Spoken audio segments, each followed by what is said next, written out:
أعوذ بالله من الشيطان الرجيم. بسم الله الرحمن الرحيم.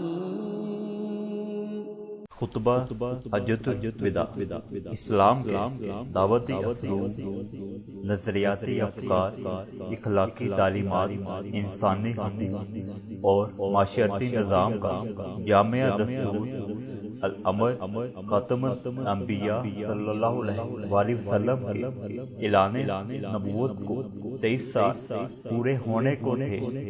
حج کا مہینہ بالکل قریب آ پہنچا تھا۔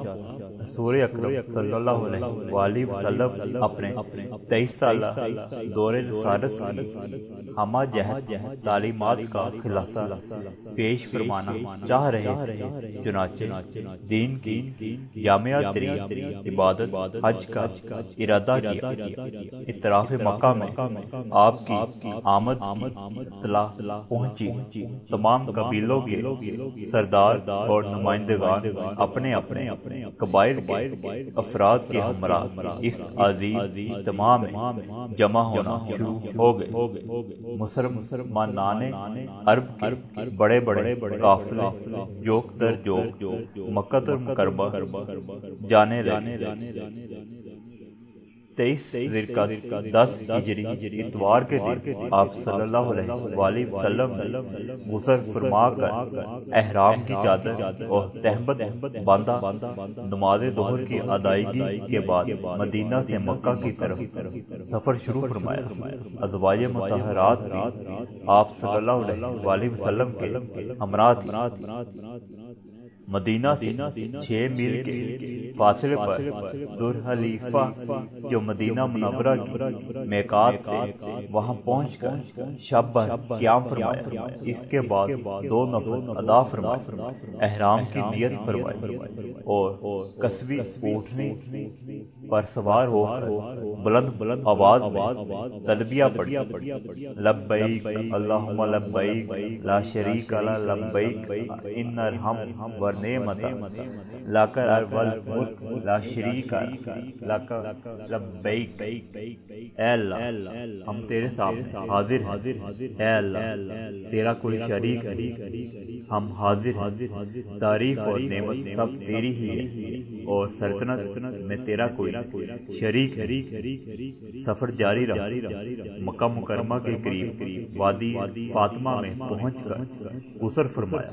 تقریباً 8 دن کا سفر طے کرنے کے بعد 4 ذی الحج 10 ہجری کو آپ صلی اللہ علیہ وسلم 1.25 لاکھ صحابہ کرام کی کثیر تعداد کے جلوں میں مکہ مکرمہ داخل ہوئے۔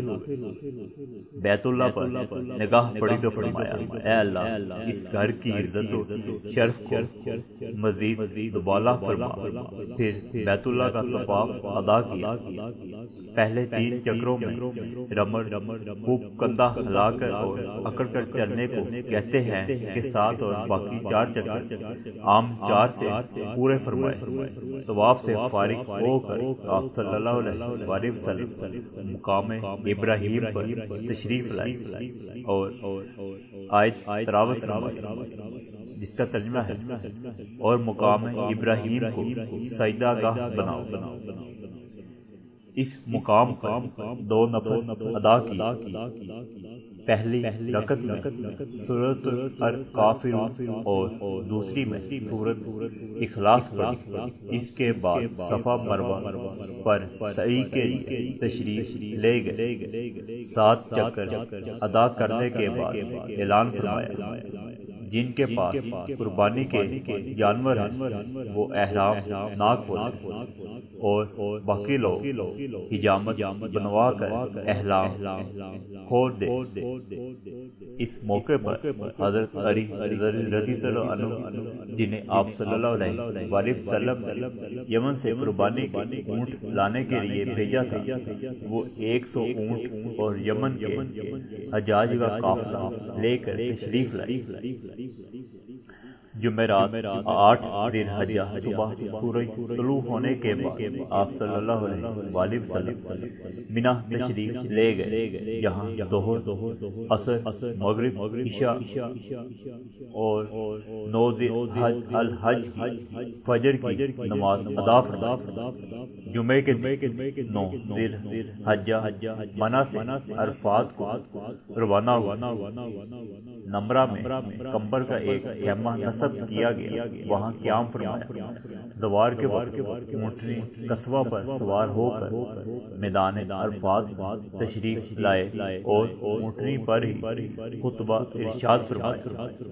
یہ خطبہ اسلام کی دعوتی سلوک، نظریاتی افکار، اخلاقی تعلیمات، انسانی حقوق اور معاشرتی نظام کی جامع دستور عمل کی حیثیت رکھتا ہے۔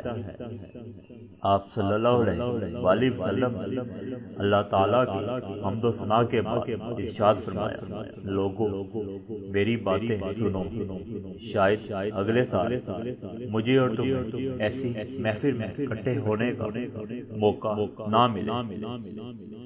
میں آج کے دن مسلمانوں کی جان و مال اور عزت و آبرو کو قیامت تک ایک دوسرے پر حرام کرتا ہوں۔ جس طرح تمہیں اس مہینے اور اس دن کا احترام ہے، اسی طرح تمہیں ایک دوسرے کے مال، آبرو اور خون کا احترام کرنا چاہیے۔ کوئی چیز جو ایک بھائی کی جائز ملکیت میں ہے دوسرے پر حلال نہیں، جب تک کہ وہ خود اپنی خوشی سے اسے نہ دے۔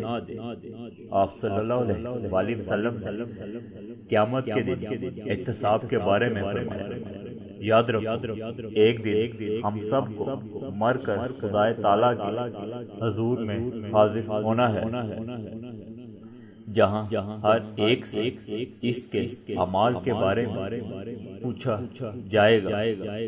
نبی اکرم صلی اللہ علیہ وآلہ وسلم غیر اسلامی رسوم کے بارے میں فرمایا، لوگوں یاد رکھو زمانہ جاہلیت کی ہر رسم میرے قدموں کے نیچے ہے، میں اسے ختم کرتا ہوں۔ زمانہ جاہلیت کے قتل و خون کے جھگڑے آج تک ختم کر دیے جاتے ہیں۔ اس سلسلے میں سب سے پہلے میں خود ربیعہ بن حارث بن عبد المطلب کے خون سے دستبردار ہوتا ہوں۔ اس خطبہ شریف حضور اکرم صلی اللہ علیہ وآلہ وسلم نے اسلامی مساوات کا درس دیا۔ سب مسلمان بھائی عربی کو اجمی پر اور اجمی کو عربی پر کوئی فضیلت حاصل نہیں، ہاں صرف پرہیزگاری خدا کے نزدیک افضل ہے۔ کمزوروں کے حقوق کے بارے میں آپ صلی اللہ علیہ وآلہ وسلم نے فرمایا، ہر شخص اپنے کیے کا خود ذمہ دار ہے۔ بیٹا باپ کا اور باپ بیٹے کے جرم کا ہرگز ذمہ دار نہیں۔ حضور اکرم صلی اللہ علیہ وآلہ وسلم نے اطاعت امیر کا حکم دیا۔ اگر کوئی حبشی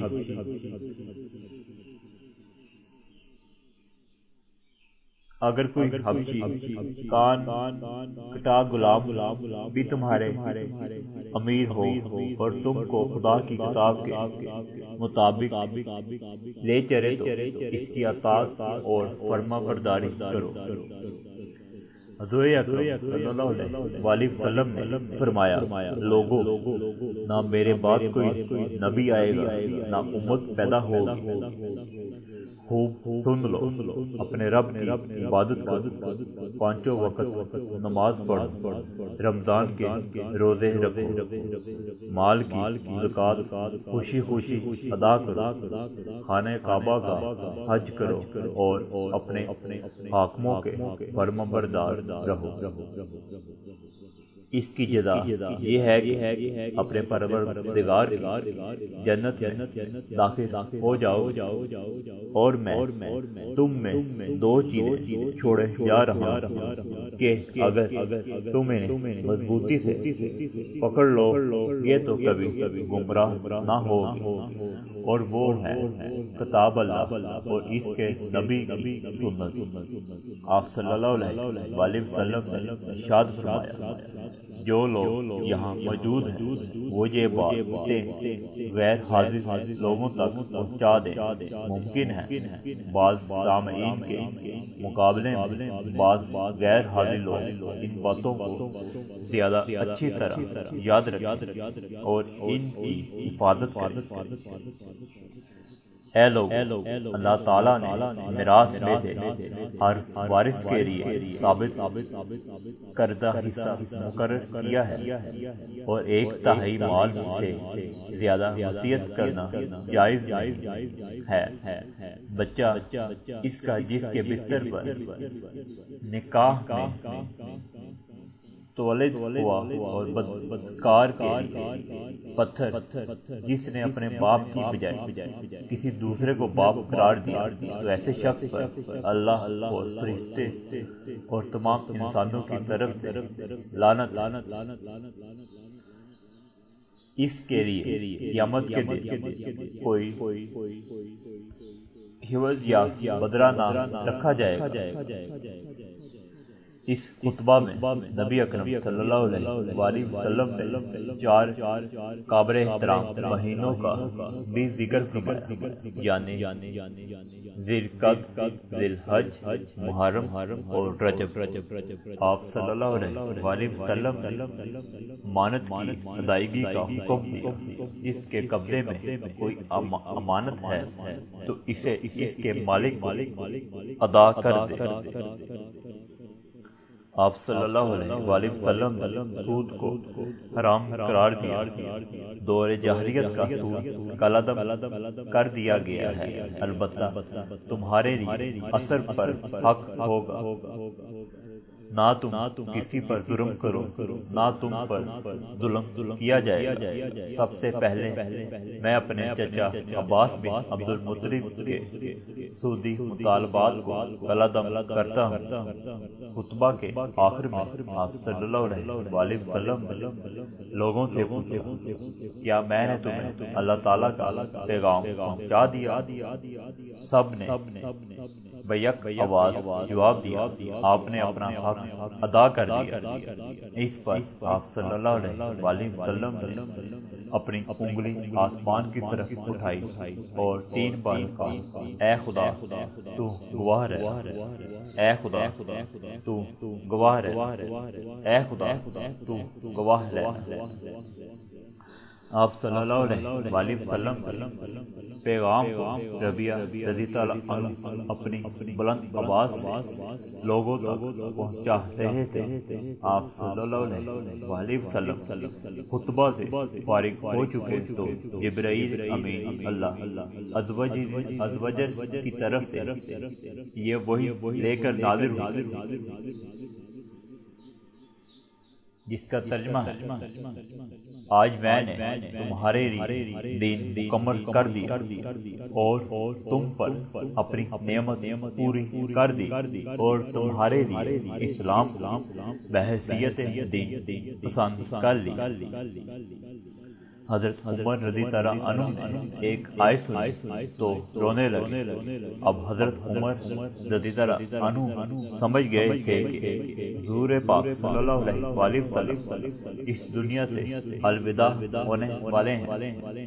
مختصراً یہ کہ اس خطبے میں اصلاح عقائد و اعمال، اتفاق و اتحاد کا درس، جارحانہ رسومات کی تذیع کی گئی، سود کا خاتمہ، مکمل اور متوازن معاشرتی نظام کا تصور، صالح حاکم، وقت کی اطاعت، نسلی امتیاز، قومی، علاقائی اور لسانی عصبیت اور رنگ و نسل کی برتری و کمتری کا خاتمہ فرمایا۔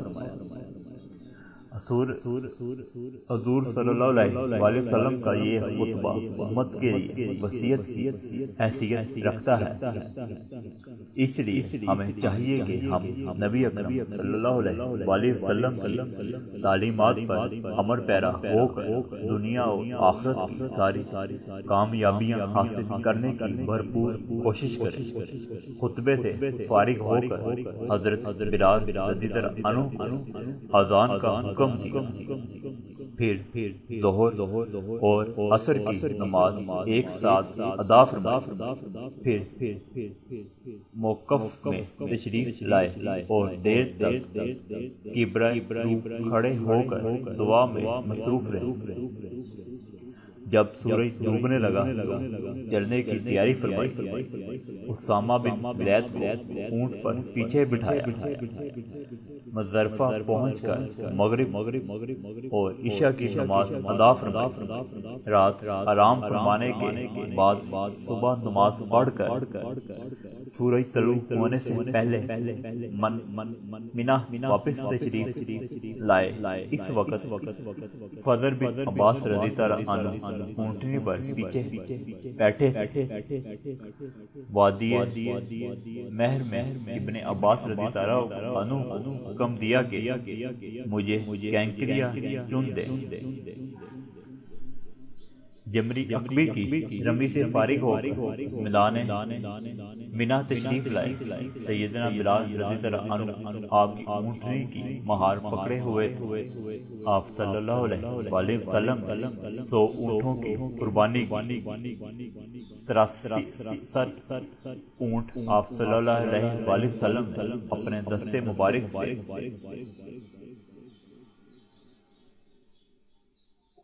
سے خنجر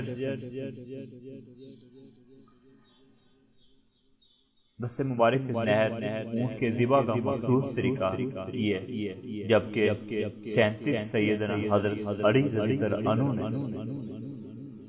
قربانی سے فارغ ہو کر محمد بن عبداللہ رضی اللہ عنہ سے سر مبارک منڈوایا۔ اس موقع پر آپ صلی اللہ علیہ وسلم نے ابو طلحہ رضی اللہ عنہ اور ان کی بیوی ام سلیم کو اپنے دستے مبارک سے کچھ بال عنایت فرمائے اور باقی ماندہ بال ابو طلحہ رضی اللہ عنہ نے اپنے ہاتھ سے تمام مسلمانوں میں ایک دو کر کے تقسیم کر دی۔ اس کے بعد آپ صلی اللہ علیہ وسلم نے طواف زیارت کیا، چائے زمزم پر تشریف رکھ سیدنا عباس رضی اللہ عنہ نے ڈول میں پانی نکال کر پیش کیا۔ آپ صلی اللہ علیہ وسلم نے قبلہ رو ہو کر نوش فرمایا اور منی واپس تشریف لے جا کر نماز ظہر ادا فرمائی۔ 13 ذوالحجہ تک منی میں قیام فرمایا۔ زوال کے بعد منی سے چل کر وادی موسم معاہدہ میں قیام کیا، رات وہاں بسر فرمائی اور سحر کے وقت مکہ تشریف لائے، بیت اللہ شریف کا الوداعی طواف کیا اور نماز فجر ادائیگی کے بعد واپس مدینہ طیبہ کے لیے سفر شروع فرمایا۔